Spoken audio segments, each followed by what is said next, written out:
jadi hari ini kita akan membuat video Q&A yang udah aku tanyakan di Instagram aku. Jadi kalian yang belum bisa ikutan, mungkin kalian harus ikut di kesempatan yang lain karena aku menunggu pertanyaan-pertanyaan dari kalian. Oke, jadi hari ini tanpa banyak bacot lagi kita akan menjawab pertanyaan-pertanyaan dari netizen gitu kan. Gak ada haters ini, haters ada jawab pertanyaan. Dan buat kalian bingung kenapa tiba-tiba ini konten semakin lama semakin random gitu kan, kadang kontennya pariwisata, kadang skincare, kadang Q&A. Jadi tuh aku udah lama banget ya ngapain konten pariwisata. Sebenarnya tuh aku tuh pengen update lagi tapi dengan hal yang berbeda. Kayak aku tuh udah buat video biaya hidup Jogja dan Jakarta, tapi kan kayak agak melenceng gitu kan. Jadi gue kayak yaudah deh gue mulai dengan video Q&A dulu, baru nanti gue selanjutnya upload video yang berbeda dan mungkin bakal membantu kalian.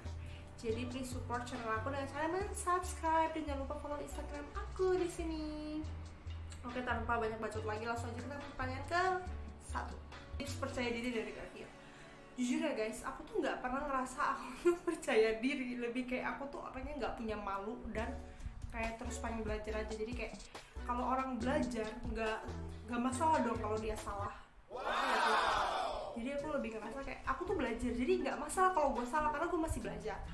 Nah sebenarnya dari awalnya tuh waktu aku SD, aku itu super duper anak yang nggak percaya diri, nggak percaya kalau diri gue tuh mampu, diri gue tuh bisa, diri gue tuh deserve gitu. Jadi waktu SD tuh gue tuh pernah nyanyi di gereja gitu sih, kayak paduan suara lah biasa ya. Dan gue tuh nggak berani natap mata audiens, jadi bener-bener kayak gue nyanyi di depan tapi gue nggak berani ngeliat mata audiens gitu loh. Kayak gue tuh nggak berani ngeliat gitu loh. Akhirnya selama nyanyi itu gue kayak cuman lihat kiri, lihat kanan. Jadi dari situ gue ngerasa kayak apaan sih, maksudnya kayaknya gue juga harusnya nggak bertingkah laku seperti itu karena gue minder ataupun karena gue nggak percaya diri. Akhirnya semua itu bermula pada saat gue SMP. Nah pas gue SMP itu gue tuh ikut lomba storytelling tuh, inget banget gue lomba pertama gue tuh. Tapi gue kalah di situ. Dari sana gue belajar bahwa kalau gue lomba itu gue harus mengerahkan semua yang terbaik yang bisa gue lakukan. Nah salah satunya kalau kita storytelling kan kita harus berani natap mata audiens kan. Dari situ aku belajar gimana caranya aku tuh bisa percaya sama diri aku bahwa aku tuh bisa gitu loh. Aku tuh belajar it's okay kalau kita buat kesalahan, tapi aku yakin suatu saat pasti aku bisa. Nah dari situ aku mulai kayak percaya diri lama-lama sampai sekarang kayak nggak tahu diri gitu, kayak nggak punya malu gue sekarang. Maksudnya bener-bener kayak gue cantik kok, sama sekali kayak nggak ada malunya gitu. Nyampe sekarang kayak gini, mungkin kalian mengira itu percaya diri, menurut aku enggak. Nah habis dari situ aku SMA tuh mulai ikut beberapa lomba juga sama di dunia public speaking, kayak presentasi storytelling lagi, dan puji Tuhannya selalu dapet juara. Habis itu karena kuliahku juga relate banget kan sama dunia public speaking dan kepercayaan diri harus ditekankan gitu karena aku pariwisata. Jadi kayak makin numbuh aja sih menurut aku. Jadi kayak aku tuh emang anaknya suka ngoceh, suka nge-MC, suka bacot-bacotan, suka ketemu orang banyak, nah kayak gitu. Jadinya mungkin semua itu perlu proses guys. Kalau kamu nggak percaya diri, ya mungkin emang belum saatnya aja kamu percaya diri. Nanti akan ada saatnya, asalkan yaitu kamu mulai menyadari titik-titik di mana kamu merasa perlu berubah. Oke, pertanyaan selanjutnya. Sedekat apa Cece sama orang rumah? Deket sih, deket banget kayaknya aku bilang. Soalnya kita kayak suka bercanda gitu, suka ngebully satu sama lain. Walaupun even kayak aku ngomong ke papaku tuh, ada suara motor lewat. Even kayak aku tuh ke papaku, ke mamaku tuh aku suka kayak ngebully gitu loh. Ngerti gak sih yang kayak misalnya gini, papa aku ngasih aku alpukat, terus alpukatnya tuh ternyata tuh belum matang, kayak masih sepet gitu. Nah terus nanti mama aku beli alpukat lagi dan itu manis. Nah aku tuh suka yang kayak ngatain papaku gini, ini manis ya emang nggak sepet. Nah aku tuh suka kayak gitu, yang kurang ajar banget guys. Tapi aku nilainya kayak deket sih. Dan aku tuh mulai sadar kayak kita tuh deket banget sebenarnya gara-gara pas aku covid. Jadi aku tuh sempet covid di awal tahun 2021 ini, sekitar akhir Februari gitu, akhir Januari, sembuhnya awal Februari. Nah dari situ aku ngerasa kayaknya emang sedekat itu sih hubungan antara keluarga. Mungkin kalau kalian masih sekolah tuh nggak begitu sadar kan ya, karena kalian kayak tinggal bareng doang. Tapi kayak belum ada something big happen gitu. Ketika aku kemarin covid, bener-bener kayak langsung sadar banget sih, keluarga itu emang orang pertama yang bakal nolong kita waktu kita kenapa-napa gitu guys. Pertanyaan kedua, kata-kata yang bisa menginspirasi Cemoni. Jadi waktu itu aku tuh lihat TikTok, kita kan anak TikTok ya guys, jarang baca buku. Nah aku tuh dengerin kata dari salah satu pastor, aku lupa siapa. Tapi dia bilang kayak gini, intinya ya, kalau Tuhan masih membangunkan kamu di pagi hari, berarti Tuhan masih mempunyai rencana dalam hidup kamu. Jadi itu tuh yang ngebuat aku tiap hari tuh kayak ngerasa kalau aku lagi capek ataupun aku down gitu, kayak aku ngerasa it's okay Mon, it's okay, gak apa-apa kalau gue masih bangun hari ini ataupun besok gue masih bangun, berarti Tuhan tuh pasti punya rencana yang lebih daripada rencana gue. Gue tuh selalu mikir kayak gitu, karena jujur tahun ini nih susah banget gitu loh buat aku. Kayak awal tahun aja aku udah covid, udah gitu aku kehilangan chance untuk pergi ke Korea ataupun Jepang untuk magang ataupun untuk internship kayak gitu-gitu kan. Jadi kayak aku ngerasa tuh kayak tahun ini capek banget, kayak semua yang aku rencanain dari awal dan udah kayaknya kita rencana tuh udah rapi, udah sebisa mungkin, itu tuh kayak gagalnya cepet banget guys. Jadi kayak aku tuh kadang kalau bangun tidur suka kayak menarik napas panjang karena kayak capek gitu, ngerti gak sih? Bukan capek badan, cuma kayak capek karena apa yang udah kalian rencanain tuh gak bisa terrealisasi. Jadi kayak banyak banget rencana-rencana yang gagal di tahun ini, tapi aku gak tahu sih itu cuma gagal apa tertunda atau mungkin ada kesempatan lain yang lebih baik dari Tuhan. Itu yang pengen aku yakinin sebenarnya. Jadi itu kata-kata yang selalu buat aku kayak pengen berusaha lebih lagi. Mungkin kemarin aku gagal karena aku belum pantas ngedapetinnya. Mungkin aku gagal karena emang itu bukan rencana Tuhan buat aku gitu. Jadi aku selalu meyakini bahwa kalau aku bangun di pagi hari masih diizinkan Tuhan menghirup udara di hari itu, berarti Tuhan pasti punya rencana buat hidup aku dan hidup kalian juga seperti itu. Jadi ya mungkin kadang kita bisa berusaha yang terbaik, tapi tetap jangan lupa peran Tuhan itu penting banget, dan itu yang lagi aku pelajarin sekarang. Jadi nggak ngandelin diri sendiri doang, tapi benar-benar nyerahin semuanya ke Tuhan gitu. Pertanyaan ketiga, kok Cece-nya cantik sih? Karena cewek, kalau gue cowok gue ganteng. Itu aja guys mikirnya. Karena lu cewek lu pasti cantik, fix lu cantik kalau lu cewek gitu kan. Jadi nggak usah menilai dari ini itu karena cantik itu menurut pribadi masing-masing pasti berbeda-beda. Lu gak usah binder kalau dibilang orang gak cantik. Ya jawab aja, emang kok cantik kok? Kenapa lu gak usah ngeliat gue cantik? Ya udah, lu cantik gitu. Tapi gak baik, udah diemin aja kalau orang ngomong lo gak cantik gitu kan. Oke, next question. Ada pertanyaan bucin-bucinan. Gimana sih kak cara biar kita tuh bisa rela melepaskan orang yang kita sayang? Mungkin ini konteksnya pacaran ya guys. Kalau pacaran, ya mungkin jawabannya adalah coba deh sebelum lo mencintai orang, mending lo mencintai diri sendiri secara maksimal gitu. Kayak mending lo mencintai, selain dari konteks kita mencintai Tuhan yang utama ya, selain mencintai Tuhan yang utama, mending lo mencintai diri sendiri itu dengan lebih maksimal. Jadi lo tuh pengen ngasih yang terbaik buat diri sendiri, lo bakal kerja keras buat diri sendiri, lo bakal mencintai diri lo sendiri semakin harinya, lo bakal ngerasa proud dan lu bakal ngerasa kayak lu bahagia dengan diri lu sendiri gitu.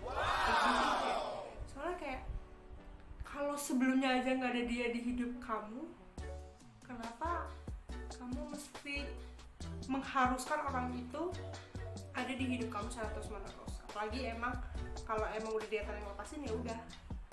Karena pasti ketika kamu melepaskan sesuatu, Tuhan bakal ngasih lebih baiknya sih. Iya nggak sih? Itu yang gue percaya sih. Nggak mungkin Tuhan tuh ngambil sesuatu tanpa digantikan dengan yang lebih baik. Oke, seperti itu. Next, saya mau nih kalau sama Cece-nya akur banget ya. Kalau di Instagram akur karena pencitraan kan, nggak mungkin gue lagi gebuk-gebukan, lagi bacot-bacotan gitu gue snapgram dasar lo beruang gitu kan, nggak mungkin gue snapgram. Tapi kalau lagi akur baru ya kita kayak snapgram happy birthday Cece, nah itu baru. Tapi kalau yang kayak di backnya, di kenyataannya nggak kayak gitu, nggak seakur yang kalian kira. Bahkan papaku tuh suka yang kayak apa ya, random gitu loh, tiba-tiba ngomong kayak gini, kalian tuh kayak air ya, kalau udah dipecah, dipisahkan itu bakal satu kembali. Nah papaku tuh suka ngomong kayak gitu guys. Jadi aku tuh kadang suka ketawa, tapi ketawanya tuh kayak lama gitu loh, karena kayak loading dulu kan, kok puitis banget gitu. Tapi emang bisa dibilang kita dekat, walaupun nggak setiap saat akur. Maksudnya banyak berantemnya, tapi banyak juga momen-momen dimana kayak kita tuh ngerasa deket banget. Jadi ada suatu kejadian dimana kita tuh lagi berantem pas gue udah di rumah ya, ini kita berantem gara-gara lemari sapi ya, adalah lemari sapi gitu, kita berantem gara-gara itu.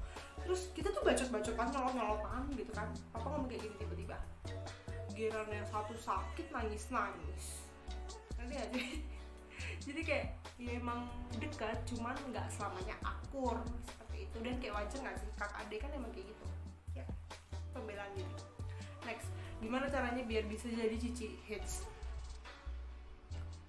Apa ya maksudnya cici hits tuh gimana? Gue nggak ngerasa gue cici hits sih, lebih kayak gue sok cantik aja, bukan cici hits, ngerti gak sih? Gue ini sok cantik aja, bukan karena gue hits gitu. Kak Vio kok jarang bikin konten baru sih? Karena dari waktu dulu aku awal nge-YouTube, aku tuh kan rajin banget karena aku gak ngapa-ngapain di rumah kan. Awal-awal covid banget tuh 2020. Nah setelah itu aku kan bulan Agustus kalau nggak salah aku tuh ke Jogja untuk kuliah, dan aku ada part time juga di sana kayak jadi MC, jadi kayak kerja gitu. Abis itu aku juga kayak kerja daily gitu di hotel, dan kayak emang anaknya sok sibuk aja sih, kayak males gitu, jadi males karena udah ada kegiatan. Jadi aku berhenti nge-YouTube kayak sekitar lama banget kan. Tapi aku pas setelah covid aku balik ke sini, ke rumah di Lampung, aku tuh jadi rajin lagi. Jadi itu aku rajin nge-konten kalau aku gabut. Intinya tuh gitu guys penjelasannya. Kalau aku gabut pasti aku rajin bikin konten, kayak bikin konten IG, bikin konten TikTok. Oh iya, aku punya TikTok, follow aku di @monika.devi. Aku suka bikin video resep masakan gitu. Nah terus sekarang karena aku udah mulai gabut lagi dan kayak ya udah deh, aku pengen produktif, jadinya aku pengen aktif nge YouTube lagi, dan aku rencana sih pengen ngupload 2 kali 1 minggu. Jadi kalian pantengin terus channel aku biar aku tuh semangat gitu loh guys. Oke, next, tips bisa jadi orang yang bisa mengambil keputusan dengan baik dan benar dalam muka. Jujur aku juga masih suka ngambil keputusan yang salah dan tidak benar. Contohnya kayak kemarin waktu Januari tahun ini, aku tuh sebenarnya disuruh pulangnya tuh sebelum tanggal 10 Januari sebelum itu. Tapi aku tuh kayak ada masalah sama dosen, dan aku takut aku tuh nggak bisa ikut ujian. Jadi kayak aku tahan tuh pulangnya akhir Januari, malah kena covid. Cuma kalau gue pulangnya sebelum 10 Januari nggak bakal deh gue kena covid gitu kan. Sebel gue, itu keputusan yang salah. Tapi menurut aku ya nggak semua keputusan bakal benar, tapi mungkin kita bisa mengantisipasi dengan cara doa mungkin yang pertama, dan kayak bertanya, Tuhan tepat gak sih keputusan ini, keputusan itu. Karena kayak hidup kita kan bukan punya kita doang, punya Tuhan juga. Jadi kita mesti nanyakan kepada Sang Pencipta apa yang Dia mau untuk ngambil keputusan-keputusan besar dalam hidup kita. Misalkan mau nentuin jurusan kuliah kamu apa, mungkin kamu bisa berdoa, dan mungkin jawaban itu bisa dari orang-orang sekeliling kamu. Kayak tadi bapak gue nyuruh gue pulang sebelum tanggal 10 Januari, coba gue dengerin kan. Nah itulah makanya jadi anak tuh juga bandel gitu. Jadi jawaban aku ya mungkin kamu bisa doa dan bisa lihat jawabannya mungkin dari sekeliling kamu. Oke, lanjut lagi, Kak Monik, apa benar anak pariwisata tuh kerjanya jalan-jalan aja? Orang-orang pasti ngiranya gitu sih. Orang-orang pasti ngiranya anak pariwisata mah kerjanya enak, cuma jalan-jalan doang gitu kan, isinya jalan-jalan doang. Tapi di balik itu kalian nggak tahu kan, setiap kita jalan-jalan tuh kita tuh harus ngebuat jurnal penelitian tentang suatu destinasi pariwisata. Jadi intinya tiap kita jalan-jalan tuh pasti ada tugas di belakangnya. Kayak waktu itu aku tugas kampus ke Bali untuk DCS. Kayak jurnal gitu lah, intinya jurnal di dalam negeri. Nah setelah itu aku harus buat jurnal untuk kuliah aku. Dan contoh lain lagi, waktu itu aku observasi ke Pulau Pahawang di Lampung. Setelah itu juga gue harus bikin jurnal gitu kan. Waktu itu juga gue pergi ke Taman Sari. Bukan Taman Sari, apa ya, gue agak lupa satu destinasi di Jogja, aku lupa namanya. Nah kita pergi tuh kayak berapa kelas gitu di kampus, kayak mungkin kayak ratusan gitu kan sebelum covid.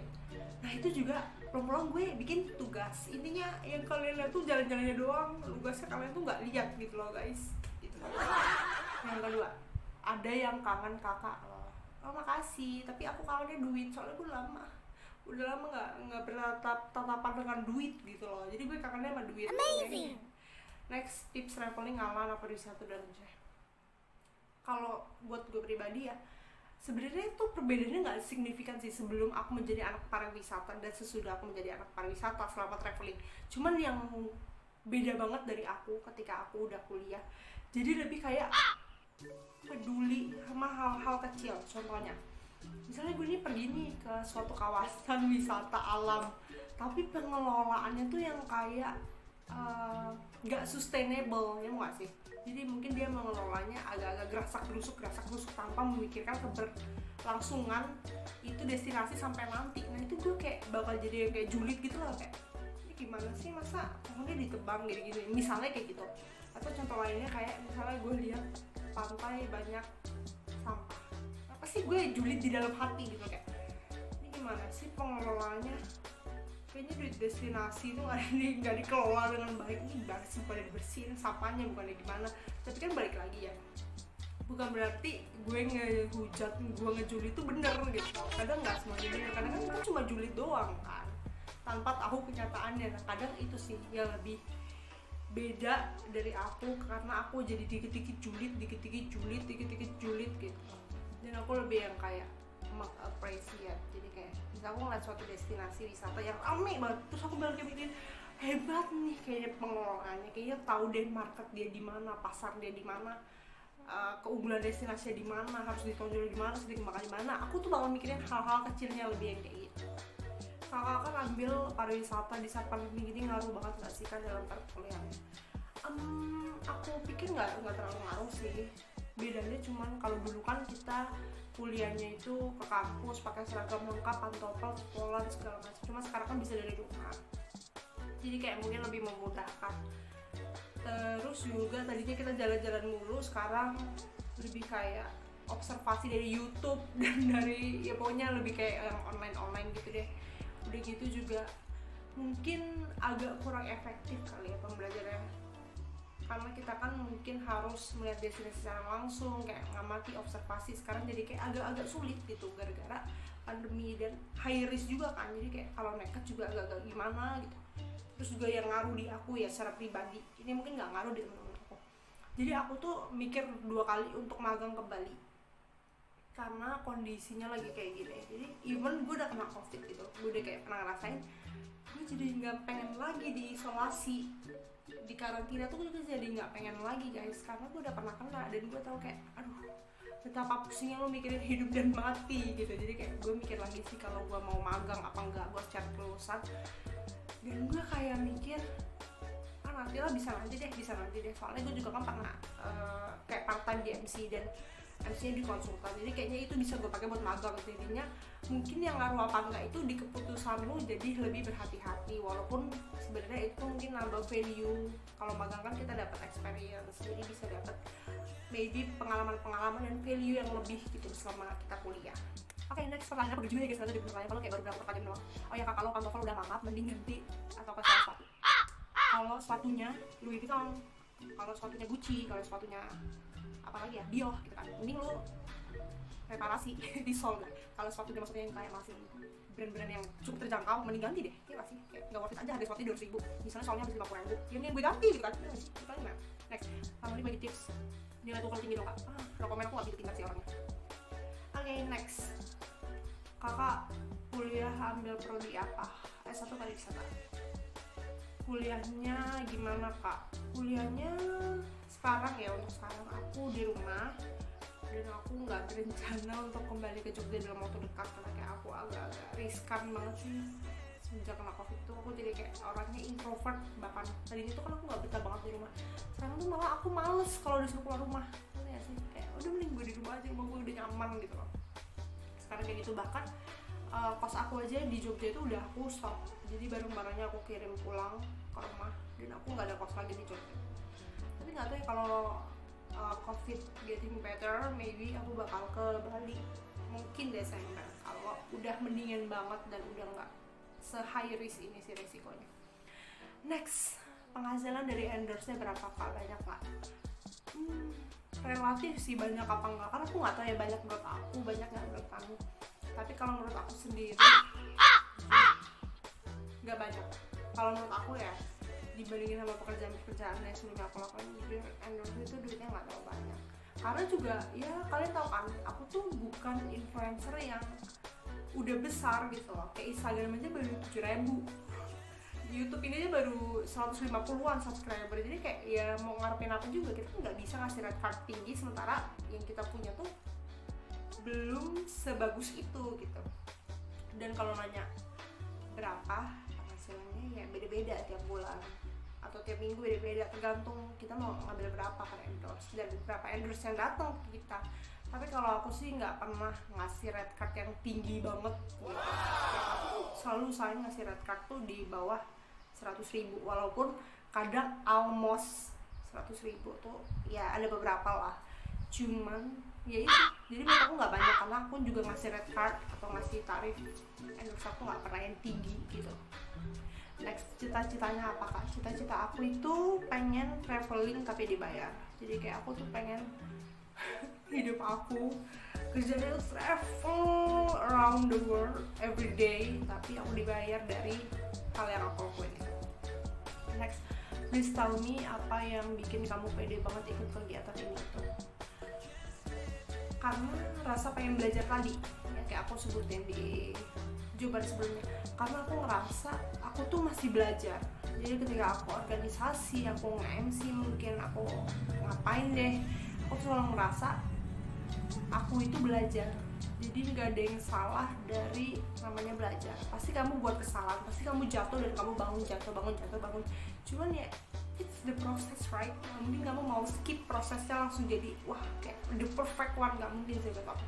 Jadi ketika aku merasa aku belajar, itu yang membuat aku kayak it's okay to make a mistake. Jadi ya pede aja, karena semua orang pasti buat salah dan semua orang pasti pernah ngerasain ada di proses yang gue laluin. Jadi it's okay, ya udah pede aja, pokoknya pede dulu yang pertama dan berusaha sebaik mungkin gitu. Fabio pakai skincare apa? Cantik banget. Aku sekarang tuh lagi nggak pakai skincare, jadi kayak sekitar sebulan atau 2 bulan tuh aku udah gak pakai skincare sama sekali, karena aku kan harus review banyak produk ya. Padahal sebulan tuh bisa 4 produk yang harus aku review, dan kulit aku tuh kayak kasian gitu loh guys kalau dia tuh pakai ini ganti ini. Jadi aku decided untuk gak pakai skincare dulu untuk apa ya, menormalkan, mungkin bahasa menormalkan kulit aku, kayak pengen aku netralin dulu. Jadi aku sekarang cuman pakai sabun cuci muka, sabun bayi, nggak mau sebut merek, tidak di endorse ya. Aku cuma pakai sabun bayi untuk cuci muka, selebih itu aku nggak pakai apa-apa, kecuali untuk review endorse baru aku pakai. Kapan nikah? Maybe ini plan aku ya, kalau Tuhan mengizinkan di umur 30, karena aku masih pengen S2, aku masih pengen kerja kayak orang gila, bukan kerja kayak orang gila, nyampe gila. Aku pengen kayak workaholic banget gitu loh, aku pengen kayak produktif banget, aku pengen masih belajar banyak banget, masih pengen cari duit yang banyak, masih pengen mandiri, masih pengen ini, masih pengen itu. Jadi kayaknya nikah masih plan kesekian lah, bukan yang terlalu mendesak banget dalam 5 tahun ke depan. Oh iya, jangan lupa bahas perskincarean sama hair care dong, aku kepo banget. Kalau skincare tadi udah aku jelasin. Kalau hair care, dulu itu aku tuh suka kerimbat, jadi aku tuh kayak sering ke salon gitu. Bukan sering juga sih, dominan kadang-kadang ke salon. Terus aku semenjak covid itu udah jarang banget, kayak paling dari covid itu cuma berapa kali doang ke salon, kayak 2-3 kali gitu. Semenjak itu nggak pernah lagi. Dan sekarang semenjak aku pirang, rambut aku udah nggak pernah aku apa-apain lagi guys. Emang karena dipirang jadi kelihatannya itu sih apa, kering tuh kan, kayak kalian lihat tuh kering banget kayak sapu ijuk. Tapi ya udah deh, biarin aja selama bukan akar aku yang rusak. Soalnya aku pikir kan kalau aku pirang di bawah rusak bisa aku gunting, kalau aku di atas nggak mungkin gue mau botak gitu kan. Jadi ya udah deh, aku nggak pakai apa-apa. Tapi dulu aku sempat pakai vitamin rambut Macarizo, nggak di endorse tapi gue sebut. Tapi aku cuma pakai kayaknya 2 hari karena aku kayak males gitu. Aku tuh nggak terlalu kalau sama rambut. Sama paling aku tuh mengurangi aja hair dryer sama catok. Jadi sebisa mungkin aku tuh nggak nyatok sama hair dryer, kecuali aku photoshoot baru aku bisa catok. Tapi kalau cuma main doang, pergi-pergi doang, gue nggak pernah nyatok, karena kayak nanti kan rambut kita cepet kering. Jadi aku lebih prefer, walaupun gue punya hair dryer di rumah, gue lebih prefer keringin rambut pakai kipas angin. Jadi kayak gue duduk aja nyampe kering, biar nggak kering aja sih menurut aku. Soalnya kan hair dryer panas kan gitu. Semoga membantu, walaupun kayak nggak jelas banget nih gue jawab apa jadi pakai apa gitu kan. Gimana caranya bisa seaktif kamu untuk kegiatan kampus? Aku ngerasa aku tuh aktif cuma semester 1, semester 2, dan semester 3 tuh masih sisa-sisa dikit. Selebih itu kayaknya aku udah vakum sih dari organisasi. Jadi dulu itu karena aku tuh kan excited banget ya buat belajar. Ya sekarang juga mungkin excited, tapi di bidangnya bukan di bidang organisasi lagi aku pengen belajar. Kalau dulu tuh aku masih yang kayak excited how to be PR, how to be a head of program gitu kan. Gimana caranya gue jadi kantor dulu, gimana caranya gue bisa jadi public relation, jadi program, divisi-divisi kayak gitu. Nah, aku tuh kayak ngerasa di semester 3, semester 4 kayak udah enough deh. Maksudnya bukan cukup karena gue sombong, gue ngerasa udah full ilmunya gitu, enggak. Cuma kayaknya gue udah dapet apa yang gue cari. Dan gue merasa kayaknya okay, maybe this is enough for me. Dan mungkin gue dapat kesempatan untuk belajar lagi tapi di hal lain. Jadi pertanyaan tadi gimana cara bisa seaktif kamu? Balik lagi karena gue pengen belajar ini itu, cuman sekarang gue udah vakum gitu. Jadi udah nggak ikut apa-apa lagi di organisasi kampus. Kejadian paling bucin kamu nih, ceritain dong. Gue nggak tahu ini bisa disebut bucin apa tidak karena gue belum pacaran, jadi gue jomblo kan. Tapi gue nggak tahu ini bucin apa kagak, jadi gue ceritain aja gini deh. Waktu awal-awal itu bulan Januari, bukan awal sih, pertengahan bulan Januari kayak sekitar tanggal 19 gitu gue lupa. Jadi gue itu gue demam. Ini awal mulai gue covid ya, covid lah ceritanya. Jadi awal mulai itu gue demam. Abis demam, aku tuh ngerasa batuk. Nah pas demam, pas batuk itu, aku tuh ada staycation di Bobo Box karena aku ngerasa kayak pengen rehat gitu kan. Ada sesuatu di aku di kos, jadi kayak oke, gue staycation dan di Bobo Box gitu. Itu sebelum gue covid, aku ada di Bobo Box. Masih oke tuh, masih oke segala macem. Terus tiba-tiba temen gue muntah. Habis temen gue muntah ini, itu malam ya, sekitar subuh jam 2 pagi. Nah paginya gue makan bubur, habis itu gue gak ada rasa makan gue, jadi gue gak ada rasa, gue panik banget kan. Gue udah kayak gini, covid. Habis itu gue disuruh swab, bukan disuruh juga sih, emang gue mau swab. Gue swab lah akhirnya. Waktu itu gue ditemenin sama teman aku ini, kita sebut namanya Mr. J gitu kan, Mr. J. Nah si Mr. J ini ngatain gue swab, udah swab kan dan gue segala macam. Kita mampir dulu makan karena justru dari pagi itu gue gak jadi makan karena bubur yang gue makan tuh gak ada rasa dan gue udah nangis. Jadi karena gue udah nangis gak jadi makan dong, gue udah nafsu, gue udah panik. Nah itu gue swab tuh kayak jam 2an, jam 3 itu kita makan karena gue belum makan apa-apa dari pagi. Pas gue makan, si SMS itu masuk, WA sih kayaknya, WA itu masuk hasil dari tes yang gue lakuin, tes covid. Nah pas itu gue buka kan itu WA dan bener aja gue positif. Dan lu tau apa yang gue pikirin? Kayak aduh, gue gak enak banget tau sama si Mr. J ini, teman gue. Kayak anjir, lu berinteraksi sama orang yang positif itu, gue udah gak enak. Lu tau gak sih, dia tuh masih yang kayak gak menjauh, tidak menjaga, bukan tidak menjaga jarak, tapi maksudnya gak langsung yang kayak gak mau deket-deket gue gitu lah, bukan kayak gitu. Tapi maksudnya kayak mencoba menenangkan gue, mencoba nenangin gue, sampai kayak gue nangis itu kayak udah gak apa-apa gitu. Setelah itu gue kan di karantina selama 2 minggu itu, bukan 2 minggu nih. Setelah 2 minggu itu, dia tuh yang bener-bener ngebantuin gue buat kayak beli sabun lah, beli buah lah, beli vitamin lah, beli obat lah, gitu-gitu tuh dia yang nganterin ke kosan, dan itu selama 2 minggu. Jadi kayak menurut gue itu mungkin suatu hal yang bucin ya, walaupun gak tau itu bucin apa enggak karena gue gak baca. Tapi itu menurut gue bucin banget sih, karena gue lagi kayak gini dan lu gak ngejauh sama sekali, tapi lu malah support gue. Jadi menurut gue itu hal terbucin yang pernah dilakuin. Oke guys, kayaknya udah banyak pertanyaan yang dijawab. Dan kalau yang belum kejawab kita bahas kapan-kapan lagi kita kayak Q&A, karena gue udah capek ngebacot, kayak udah nyampe kering gue tenggorokannya. Jadi thank you buat kalian udah nonton, dan jangan lupa follow Instagram aku sekali lagi di sini. Dan jangan lupa juga subscribe. Udah gitu kalian kalau mau request terus kasih tau aku, karena aku pengen tahu juga kalian tuh sukanya konten yang seperti apa biar kita bisa bareng-bareng. Oke, see you in the next video, bye bye.